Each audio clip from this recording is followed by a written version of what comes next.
Welcome to a new, touching Victorian-era story. If you love tales full of mysteries, intertwined destinies, and unexpected love that warms the heart, don't forget to subscribe to our channel to discover new, captivating stories every week.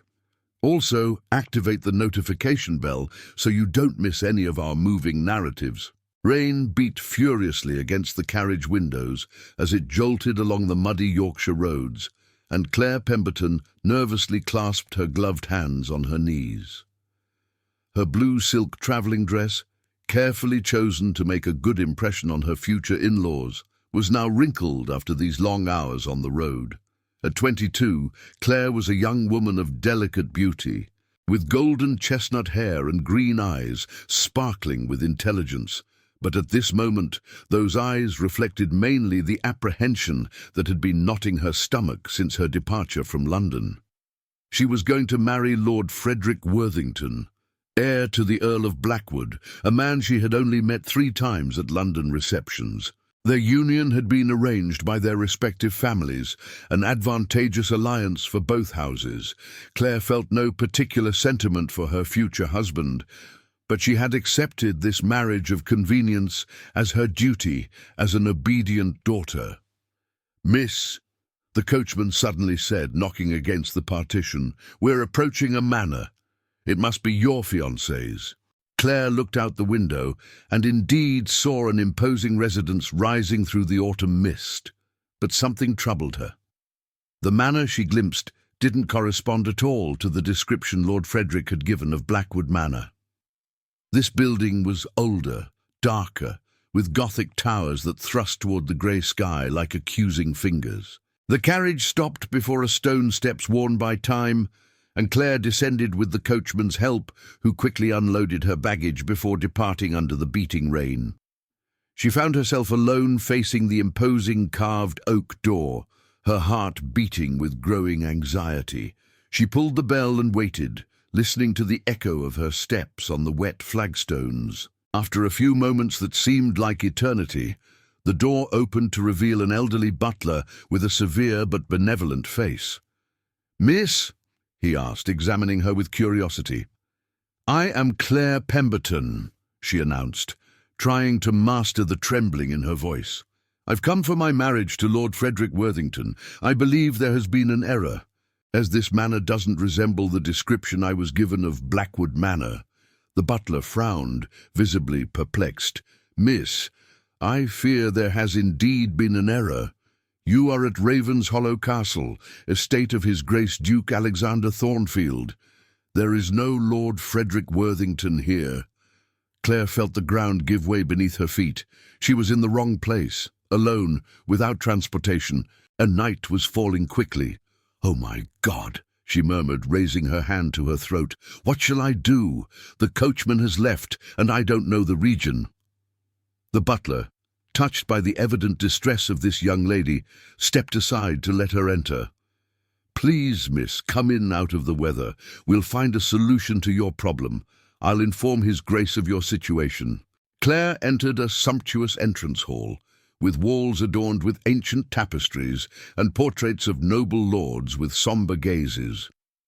The atmosphere was solemn, almost mysterious, very different from the worldly elegance of the London salons she frequented. Wrought-iron candelabras cast dancing shadows on the stone walls, creating an ambiance both majestic and melancholy. "If you would follow me to the salon," said the butler, "I'll have tea brought to warm you, then I'll notify His Grace." Claire followed him into a salon decorated in shades of forest green and gold, where a fire crackled in a monumental fireplace. She sat in a velvet armchair near the hearth, trying to gather her wits and understand how she could have been so wrong about her destination. A few minutes later, she heard light footsteps in the corridor, and a little girl of about 8 years appeared in the doorway. The child was strikingly beautiful, with long, curly black hair and deep blue eyes that seemed to carry wisdom far beyond her age. But what struck Claire most was that the little girl's face was marked by a sickly pallor and a fragility that tugged at the heart. The little girl approached slowly, studying Claire with troubling intensity. Then suddenly, her eyes filled with tears of joy, and she murmured in a voice full of emotion, "God finally sent you." Claire, surprised by these strange words, knelt before the child. "Hello, darling. What's your name?" "I am Lady Sophia Thornfield," replied the little girl with natural grace despite her young age. "And I know who you are. You're the one I've been waiting for so long in my dreams." Before Claire could respond, a grave and authoritative voice resonated from the salon threshold. "Sophia, what are you doing here? You should be in your room resting." Claire looked up and discovered the most impressive man she had ever seen. Duke Alexander Thornfield was tall and imposing, with raven black hair slightly graying at the temples, and eyes of icy blue that seemed able to pierce souls. His aristocratic face was marked by an expression of severity tempered by evident concern for his daughter. "Papa," said Sophia, turning toward her father, "it's her. It's the lady from my dreams, the one who's going to stay with us." The Duke frowned and turned his attention to Claire, who rose gracefully despite her trouble. "Miss," he said in a courteous but distant voice, "my butler has informed me of your situation. I understand there has been a regrettable error concerning your destination." "Indeed, Your Grace," Claire replied, sketching a curtsy. "I am Claire Pemberton, and I was travelling to Blackwood Manor for my marriage to Lord Frederick Worthington. It seems the coachman took the wrong road." "Blackwood Manor is about 20 miles from here," explained the Duke. "It will be impossible to take you there tonight in this weather. I'll have a room prepared for you, and tomorrow morning I'll send one of my men to escort you to your destination." "I thank you infinitely for your generosity, Your Grace," said Claire, relieved by this proposal. "I don't know how to express my gratitude." But little Sophia suddenly tugged on Claire's dress, raising pleading eyes to her. "You can't leave," she murmured. "I've prayed so much for you to come. My dreams promised me." The Duke stiffened, visibly embarrassed by his daughter's words. "Sophia, stop this childishness. Miss Pemberton has her own life, her own plans. You cannot keep her here against her will." But Claire was troubled by the intensity of the child's gaze and by her strange words. She knelt again to be at Sophia's level. "Tell me, little darling, what dreams are you talking about?" "Since Mama went to heaven," explained Sophia with touching seriousness, "I dream of a lady with golden hair and green eyes who would come bring us joy. Papa is so sad since Mama left, and I feel so lonely too. But in my dreams, this lady makes us happy again." Claire felt her heart tighten at this innocent confession. She glanced toward the Duke and saw that his expression had softened, revealing deep pain and infinite tenderness for his daughter. "Your Grace," she said gently, "may I ask how long since your wife?" "Lady Catherine left us 2 years ago," replied the Duke in a strangled voice. Sophia had great difficulty accepting her disappearance. She developed this fixation on her dreams, hoping to find comfort in them. Claire now understood the fragility she had perceived in the child. This little girl, deprived of her mother so young, clung to the hope of seeing her prayers answered. And by a strange coincidence, Claire corresponded exactly to the image of the woman Sophia imagined in her dreams. "Papa," continued Sophia, taking Claire's hand, "you see, she's exactly like in my dreams. God sent her especially for us." The Duke looked at his daughter, then at Claire, seeming to search for the right words to manage this delicate situation. Claire herself didn't know what to think. She had come here by mistake, but perhaps this mistake concealed a deeper purpose. In any case, one thing was certain. This child had touched her heart in a way she never could have imagined. As she observed the Duke and his daughter in the golden light of the fireplace, Claire couldn't help thinking that sometimes life's mistakes lead us exactly where we need to be. That night, Claire was installed in a sumptuous room in the castle's east wing, decorated with embroidered silks and period furniture that testified to the Thornfield's refinement. Despite the comfort of the large canopied bed and the warmth of the fire crackling in the hearth, she couldn't find sleep. Little Sophia's words resonated constantly in her mind, along with the image of this solitary duke bearing his pain with such dignity. The next morning, Claire was awakened by discreet knocks at her door. A chambermaid entered, carrying a tray with tea and fresh pastries. "Good morning, miss," said the servant with a warm smile. "His Grace sends word that the weather has cleared, and he'll have the carriage prepared for your departure at noon." Claire nodded, but her heart strangely tightened at the idea of leaving this place and its inhabitants. "Tell me," she asked the chambermaid, "how is little Lady Sophia this morning?" The servant's face darkened slightly. "The poor little one had nightmares again last night. Miss, since her mother's death she has such troubled nights, but this morning she seemed different, more peaceful. She hasn't stopped talking about your visit." After breakfast, Claire went down to the salon where she had met Sophia the evening before. She found the little girl sitting by the window, looking at the garden still wet from the night's rain. The child wore a purple velvet dress that accentuated her pallor, and Claire noticed she was coughing slightly, a sound that worried her. "Good morning, Sophia," she said softly as she approached. The little girl turned around, and her face lit up with a radiant smile. "You haven't left yet," she exclaimed with joy. "I was so afraid it was all just a dream." Claire sat next to the child, touched by her spontaneity. "No, darling, I'm quite real, but I must leave soon to reach my true destination." Sophia's smile instantly faded, replaced by an expression of deep sadness. "But why must you leave so quickly? You just arrived." "Because I have obligations, little Sophia. I must marry a man who's waiting for me. Do you love him?" Dear Sophia, with the brutal frankness of childhood, this simple question caught Claire off guard. Did she love Frederick Worthington? To tell the truth, she had never really thought about it. Their marriage was a matter of convenience, an alliance between families. Love didn't enter into it. "It's complicated," she finally replied. "Sometimes adults marry for reasons other than love."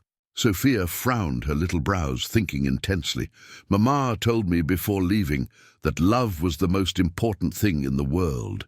She told me that Papa and she loved each other so much that even death couldn't really separate them." These innocent words touched Claire to the depths of her being. This child, despite her young age, spoke of love with a wisdom that many adults lacked. "Your mamma was a wise woman," murmured Claire. "She also told me something else before dying," continued Sophia, lowering her voice as if sharing a secret. "She promised me that one day Papa and I wouldn't be alone anymore, that a lady would come and bring us happiness again." Claire felt her throat tighten. "Sophia, darling, it's you, this lady," interrupted the little girl with absolute conviction. "I know it. My heart tells me so, and I think Papa knows it too, even if he's afraid to admit it." At that moment, the Duke's grave voice resonated from the salon entrance. "Sophia, what are you telling our guest again?" Alexander Thornfield entered the room, dressed in an elegant riding costume that emphasized his natural bearing. Claire couldn't help noticing the way his eyes automatically softened when they rested on his daughter. "Papa," said Sophia, getting up to run to him, "tell Claire she can't leave. Tell her she must stay with us." The Duke lifted his daughter in his arms, holding her against him with evident tenderness. "My little darling, we've already talked about this. Miss Pemberton has her own life. She cannot simply abandon her plans to satisfy your wishes." "But Papa," insisted Sophia, "can't you see her? She has exactly the eyes from my dreams, hair golden like the sun. And look how kind she is to me. Mamma sent me an angel. I'm sure of it."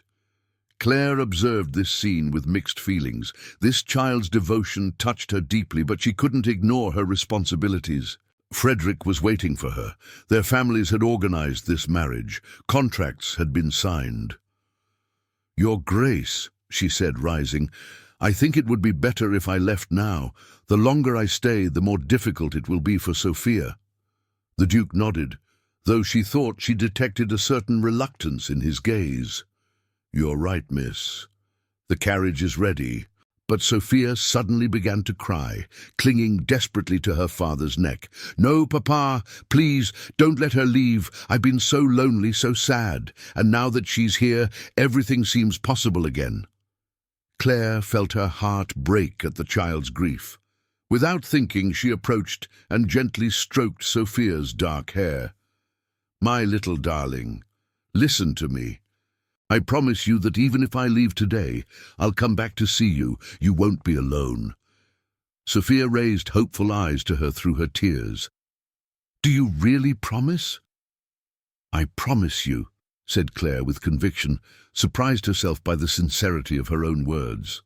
The Duke looked at her intensely, as if seeking to read her soul.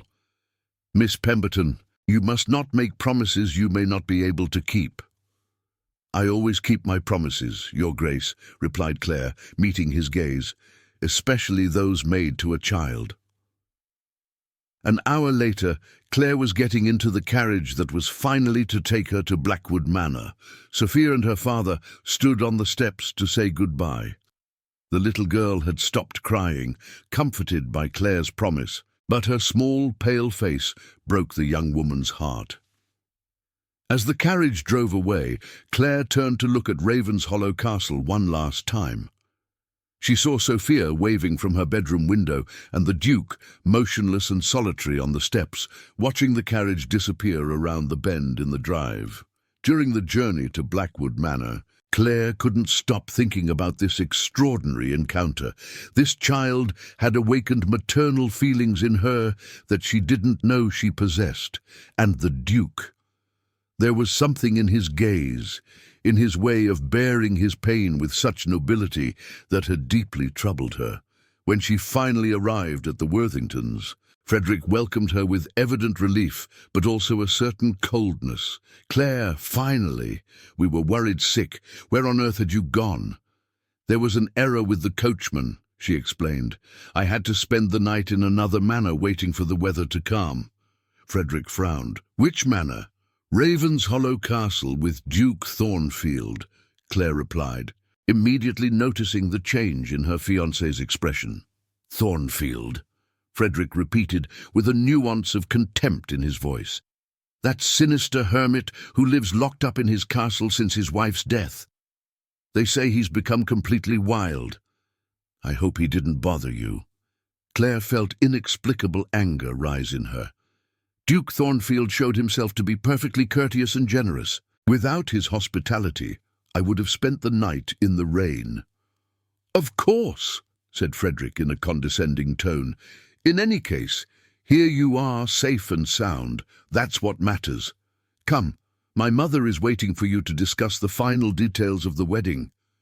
But as she followed Frederick toward the family salon, Claire couldn't chase from her mind the image of a little girl with blue eyes who murmured, "God finally sent you," and of a solitary man who bore his pain with a dignity that commanded admiration. Don't forget to subscribe to discover the continuation. Will Claire keep her promise to little Sophia? How will her relationship with the mysterious Duke evolve? And what will happen on her wedding day with Frederick? All the answers in the next exciting chapter. 3 weeks passed at Blackwood Manor, and Claire gradually discovered the true personality of her future husband. Frederick Worthington was certainly an elegant and well-educated man, heir to a considerable fortune, but he also proved to be arrogant, superficial, and solely preoccupied with his social rank and personal pleasures. He spoke of their future union as an advantageous commercial transaction, discussing with satisfaction the alliance between their two families and the financial benefits it would bring. Claire tried to adapt to this new life, to convince herself that affection might come with time, but each passing day deepened the gap between her secret expectations and reality. Conversations with Frederick were limited to social pleasantries, plans for their installation after marriage, and the social obligations awaiting them. Never did he inquire about her deep thoughts, her dreams, or her fears, but above all, Claire couldn't forget her promise to little Sophia. Every evening, before falling asleep, she saw again the pale and hopeful face of the child, heard her voice murmur, "God finally sent you." This promise to return to see the little girl weighed on her conscience like a sacred oath she could not betray. One morning, as she was taking tea with Lady Worthington, Frederick's mother in the Manor's blue salon, Claire gathered her courage to address the subject tormenting her. "Lady Worthington," she began prudently, "I would like to visit an acquaintance who lives not far from here. Do you think it would be possible to organize an outing in the coming days?" The Countess, a woman with impeccably coiffed grey hair and rigid bearing, raised a questioning eyebrow. "An acquaintance, my dear. May I know who it concerns? One must be very careful with associations in this region." "It concerns Ravenshollow Castle, with Duke Thornfield," Claire replied, expecting the reaction she was sure to provoke. Lady Worthington nearly choked on her tea. "Duke Thornfield? But my dear child, that's absolutely impossible. That man lives like a savage since his wife's death.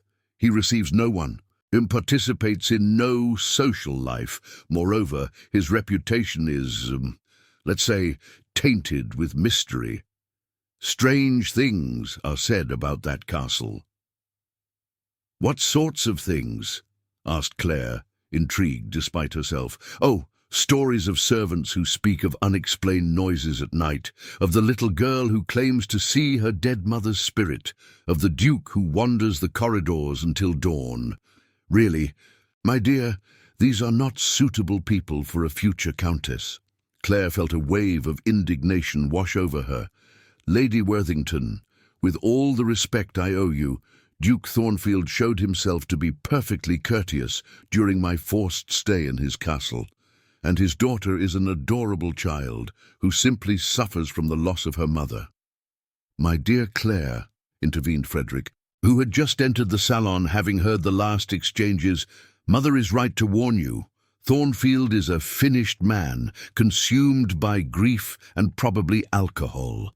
His daughter grows up in an unhealthy environment, surrounded by superstitions and melancholy. You must stop thinking about these people." "I gave them my word," protested Claire with more vehemence than she had intended. "I promised that child I would return to see her." Frederick looked at her with an expression of growing disapproval. "Claire, my dear, you must understand that your status is going to change. You're going to become my wife, future Countess of Blackwood. You can no longer afford to associate with just anyone under the pretext of a promise made lightly." "This promise is not light," replied Claire, feeling her anger rise. "This child has lost her mother. She's alone and clings to the hope that my friendship can bring her. How could I fail her?" "Very easily," said Frederick in a dry tone. "By remembering that you have more important obligations now. Your loyalty must go to your future family, not to picturesque strangers met by chance." Claire looked at him, stunned by his lack of compassion. "Picturesque strangers, Frederick? It's about a duke and his motherless daughter." "A socially fallen duke," corrected Lady Worthington. "My dear, you must learn to distinguish between nobility of title and social respectability.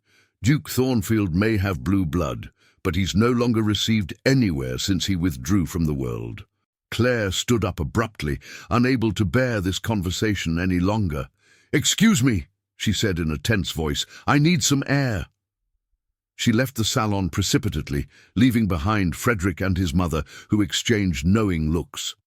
In the manor garden, Claire paced the rose-bordered paths, trying to put order to her tumultuous thoughts. How had she been able to accept marrying a man so different from what she had imagined? Frederick showed no empathy, no understanding for others' feelings.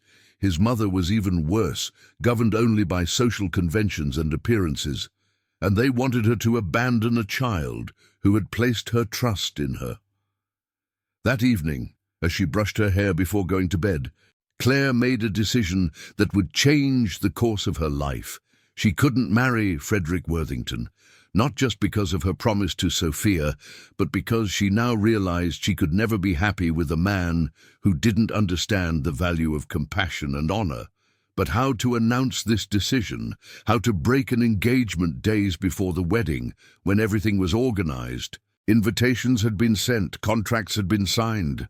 The answer came to her like an illumination. She must first keep her promise to Sophia. She must return to Ravenshollow Castle and see this child one last time. Perhaps by fulfilling this moral duty, she would find the necessary courage to face the consequences of her decision.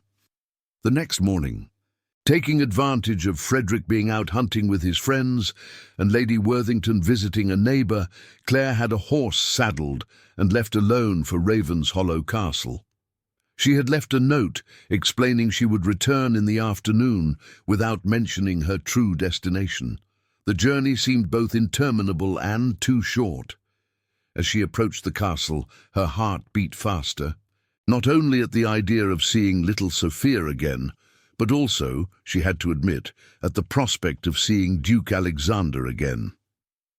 When the Gothic towers of the castle appeared on the horizon, Claire felt a strange emotion invade her, as if she were returning home after a long journey. The same butler came to open the door, and his face lit up with a surprised smile upon recognizing her. "Miss Pemberton, what joy to see you again. Lady Sophia will be delighted." "How is she?" asked Claire with concern. The butler hesitated for a moment.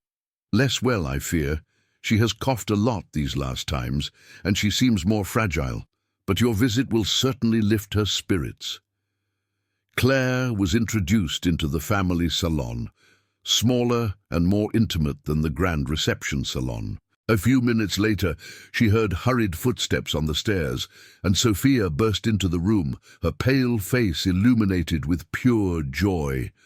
"Claire, you came back. You kept your promise." The little girl threw herself into her arms, and Claire held her close, struck by the thinness of this fragile little body. Sophia had indeed lost weight, and her persistent cough worried Claire. "Of course I came back, darling," she murmured. "I had promised you, remember?" "I knew it," said Sophia with conviction. "I told Papa every day. I told him you would return because you are a lady of honor." At that moment, footsteps resonated in the entrance, and Duke Alexander appeared on the threshold. Claire felt her breath catch upon seeing him again. He seemed more tired than during their first meeting, as if the weight of his responsibilities and solitude had grown even heavier. But when his eyes rested on her, she thought she saw a gleam of relief cross his gaze. "Miss Pemberton," he said, bowing slightly, "it's a surprise to see you again. I admit I no longer thought that you would find time to come see us again." "I had given my word to your daughter, Your Grace," replied Claire, "and I always keep my promises." The Duke looked at her intensely, as if seeking to understand something in her expression. "Your fiancé doesn't oppose this visit?" Claire felt her cheeks flush. "Lord Worthington is unaware of my presence here," she admitted. "He doesn't understand the importance of keeping promises to a child."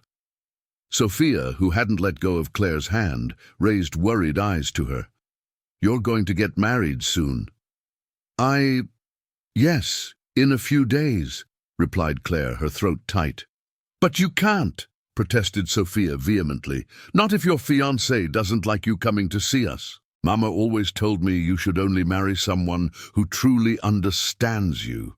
The Duke placed a protective hand on his daughter's shoulder. "Sophia, these are not our affairs. Miss Pemberton has her life to live." But Claire looked at this child who, in her innocent wisdom, had just put her finger on the heart of the problem. Frederick didn't understand her, didn't even try to understand her. How could she build a happy life with a man who despised what was important to her? "Sophia is right," she said suddenly, surprised by her own words. "One should only marry someone who understands us." The Duke looked at her with surprise, and in his blue eyes Claire thought she read something that resembled hope. That afternoon at Ravenshollow Castle proved to be the most revealing of Claire's life. Sophia, radiant with happiness, insisted on showing her the entire castle, from the highest towers to the secret gardens hidden behind the century-old stone walls. Duke Alexander accompanied them, and Claire discovered a man very different from the dark image that had been painted of him. In the intimacy of his home with his daughter, Alexander showed himself to be attentive, patient, and infinitely tender. He knew every corner of his domain, every story of his ancestors, every plant in his gardens. When Sophia was tired from her persistent cough, he carried her effortlessly, whispering sweet words to calm her. Claire was moved to see how much this man loved his daughter, and tried to compensate through his love for the tragic loss of her mother. "Papa always tells me stories in the evening," explained Sophia, settling comfortably in her father's arms as they rested in the library. "Stories of brave princesses and knights who save people. Would you like to hear one of his stories, Claire?" "I would love to," replied Claire sincerely. The Duke, after hesitating a moment, began telling the story of a princess who had left her kingdom to help a neighboring kingdom in distress. His deep and melodious voice brought the characters to life, and Claire found herself as captivated as little Sophia. She noticed how the child's eyes shone with admiration for her father, and how he adapted his tale to his daughter's reactions, adding amusing details when he saw her smile. When the story ended with the princess's marriage to the king of the kingdom she had saved, Sophia applauded enthusiastically. "You see, Claire, the princess married someone who needed her, not just someone rich and important." Claire exchanged a troubled look with the Duke, who also seemed touched by his daughter's innocent words. "Sophia," he said gently, "fairy tales and real life are sometimes different." "But why?" asked the child with that implacable logic of children. "Why can't grown-ups choose to be happy like in the stories?"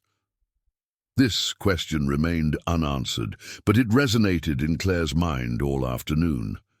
When it came time to leave, Sophia clung to her with evident distress. "Are you really going to marry someone who doesn't love us?" she asked, tears in her eyes. "Sophia, darling," began Claire, not knowing what to answer. "If you marry him, you'll never be able to come see us again," continued the little girl with disarming lucidity, "and Papa and I will be all alone again." The Duke approached to take his daughter in his arms. "Sophia, you must not say these things. Miss Pemberton has her own obligations." But Claire saw the pain in the man's eyes and the child's anguish, and her heart was breaking.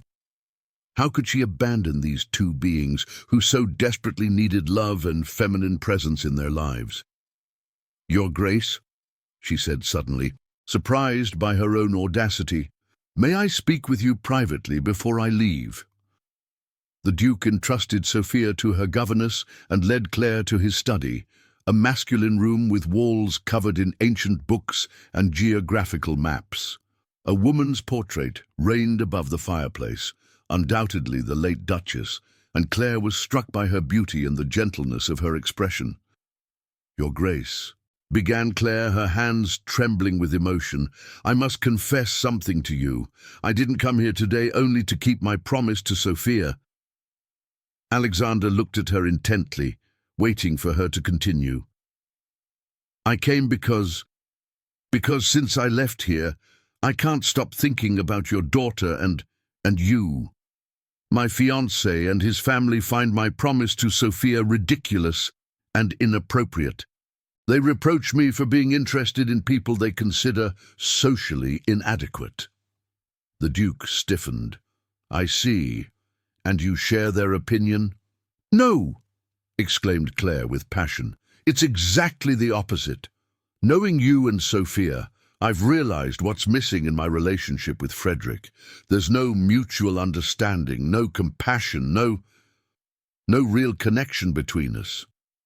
Alexander approached her, his intense blue gaze fixed on her face. What exactly are you saying, Claire? The use of her first name made her shiver. I'm saying I cannot marry a man who despises what's important to me. I'm saying that these last weeks I haven't stopped thinking about a little girl who needs a maternal figure and her father who deserves to be happy again. Claire, murmured Alexander, moving even closer, you don't know what you're saying. You're young, beautiful, promised a brilliant future. I am only a bitter widower with a sick daughter and a castle full of painful memories. You are the most noble and devoted man I have ever met, replied Claire with conviction. You love your daughter more than your own happiness. You bear your pain with a dignity that commands admiration. And when I see you with Sophia, when I hear you tell her stories, when I see your patience and tenderness. She stopped, realizing she was about to make a confession that would change everything. Continue, said Alexander in a hoarse voice. When I see you thus, I tell myself that this is true love. Not social conventions or financial arrangements, but this ability to give oneself entirely to those we love. A long silence followed these words. Alexander looked at her as if he couldn't believe what he had just heard. Claire, he finally said, if I asked you to stay, not to return to that life awaiting you, what would you answer? Claire's heart was beating so hard she could barely breathe. I would answer that it's exactly what I was hoping to hear. Alexander moved closer and gently took her hands in his. Then stay, marry me, become the mother Sophia desperately hopes for, and the woman I had stopped hoping to meet. But Alexander, she murmured, using his first name for the first time, what will people say? My family, yours, Frederick? Let me take care of all that, he said firmly. If you agree to marry me, I'll handle breaking your engagement with Worthington and facing all the social consequences. And if I accept, do you promise to let me love Sophia like my own daughter? I beg you to, he replied, his eyes bright with emotion. This child needs you as much as I do. Claire felt all her hesitations fly away. Then yes, Alexander, yes, I want to marry you and become Sophia's mother. He drew her into his arms and kissed her with passion contained for weeks, a kiss that sealed their mutual commitment and promised a future filled with authentic love. When they separated, they heard a little cry of joy coming from the half-open door. Sophia was watching them, her eyes bright with happiness, holding her favorite doll in her arms. I knew my dreams told the truth, she exclaimed, running toward them. I knew God had sent you for us. Alexander lifted his daughter and held her close to them, forming their first family embrace. You were right, darling, he murmured. You were always right. 6 months later, Claire and Alexander were married in Raven's Hollow Castle's chapel, surrounded by their loved ones and the castle staff who had learned to love their new duchess. Sophia, radiant with health since she had found happiness again, carried the rings with evident pride. Lord Edmund Ashford, after overcoming his initial surprise, had finally given his blessing to his daughter, impressed by the evident positive transformation this marriage had brought to her life. As for Frederick and his family, they had finally accepted the broken engagement with secret relief, realizing that a loveless marriage would have been a certain failure. In his wedding speech, Alexander declared that sometimes life's mistakes lead us exactly where we need to be. Claire, resplendent in her ivory lace dress, squeezed little Sophia's hand and smiled, remembering the child's prophetic words, God finally sent you.